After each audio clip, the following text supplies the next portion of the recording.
Merhaba arkadaşlar, kanalıma hoş geldiniz. Bu videomda iki şiş olarak yapmış olduğum bu güzel modelin yapımını anlatmak ve paylaşmak istiyorum.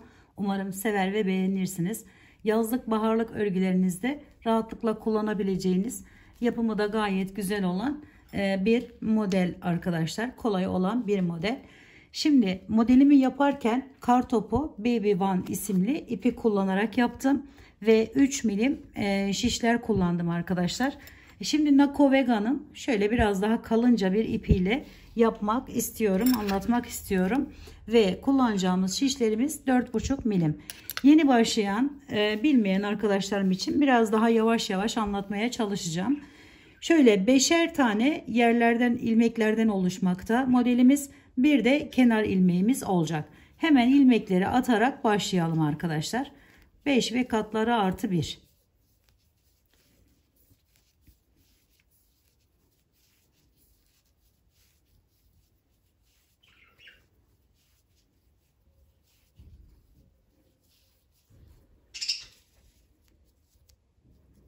Bir tane de fazla atıyorum. 2 tane anlatsam yeterli olacaktır diye düşünüyorum. Şimdi ilk sırayı yaparken şöyle altına herhangi bir lastik yapmadan,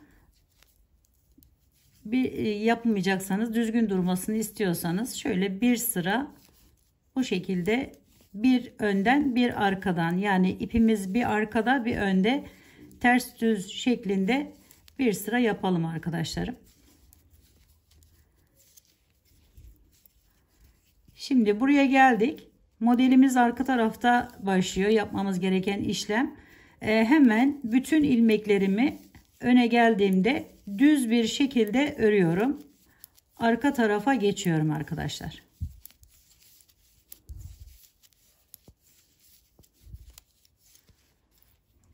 Arka tarafa geldiğimizde arkadaşlarım şu şekilde aldım kenar ilmeğini. Bir tane üzerine alıp yanındaki ilmeği tersten örüyorum. Bir üzerine alıyorum. Yanındaki ilmeği tersten örüyorum. Bu sırayı bu şekilde devam ediyoruz.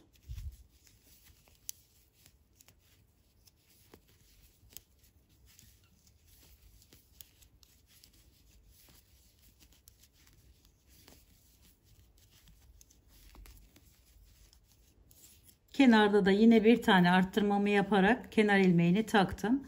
Şu şekilde tutuyorum. Şimdi hemen bu arttırmış olduğum ilmeği bırakıyorum. Üzerine alıyorum. 4 tane ilmeği bu şişime aktarıyorum. 2, 3 ve 4. Şu şekilde. Daha sonra bunun içerisinden geçiriyorum bu şekilde. Ve içerisinden arkadaşlarım önce bir üzerine aldım. 3 ve son olarak da şu tek ilmeği şöyle bir tane örüyorum. Bırakıyorum diğer şişimdeki ilmekleri. Şimdi burada şu ikisini alıyorum. Bunun içerisinden bu şekilde üzerinden atlatıyorum. Tekrar üzerine alıyorum. Hemen öne gelen ilmeği bir tane örüyorum düzden. Sonra tekrar üzerine alıp bunu çıkartıyorum. Yine 4 taneyi takıyorum ve aynı işlemi burada da uyguluyorum. 2, 3 ve 4. Ve tekrar taktım.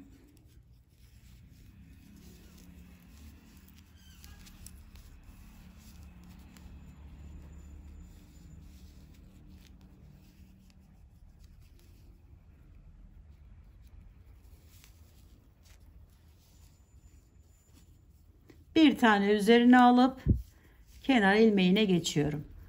Bakın şöyle bir görüntü elde ediyoruz. Şimdi arkada bütün ilmeklerimizi ipimiz önde tersten örerek ön tarafa geçiyoruz.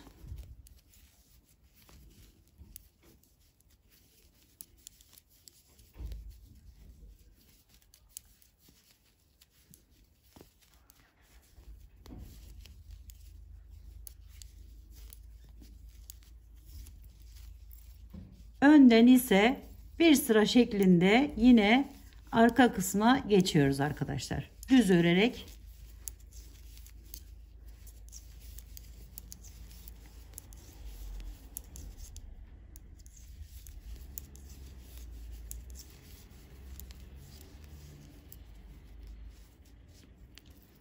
Şimdi arkada yine ilk başlangıçta yaptığımız gibi modelimizi kurarken bu şekilde kenarı ördüm. Üzerine aldım. Bir tane ters örüyorum. Üzerine alıp bir ters yaparak ön tarafa geçeceğiz.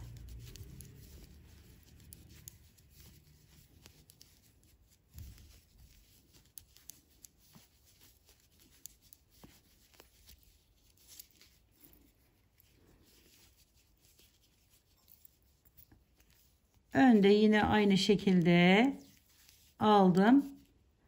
Üzerine alıyorum. Diğer üzerine aldığımı bırakıyorum. Şu şekilde 1, 2,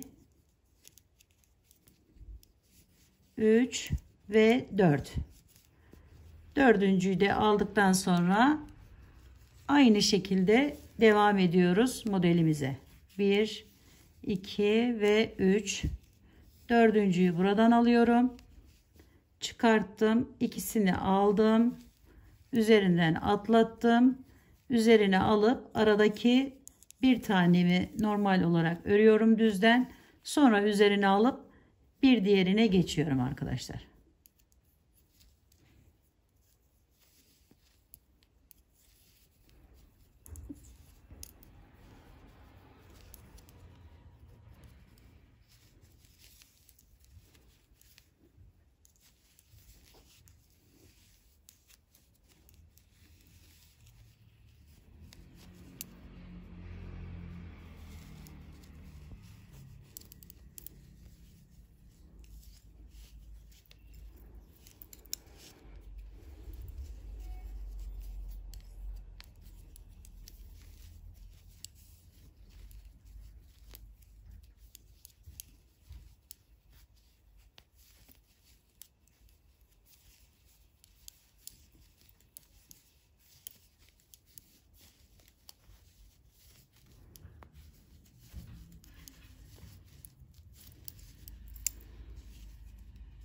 Ve bakın modelimiz ortaya çıkmış oluyor bu şekilde.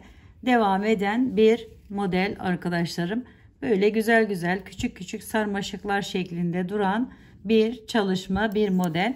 Umarım sevmiş ve beğenmişsinizdir. Yapacak olanlara şimdiden kolaylıklar diliyorum. Bir dahaki videomda görüşmek üzere. Hoşça kalın, sağlıkla kalın. Allah'a emanet olun arkadaşlarım.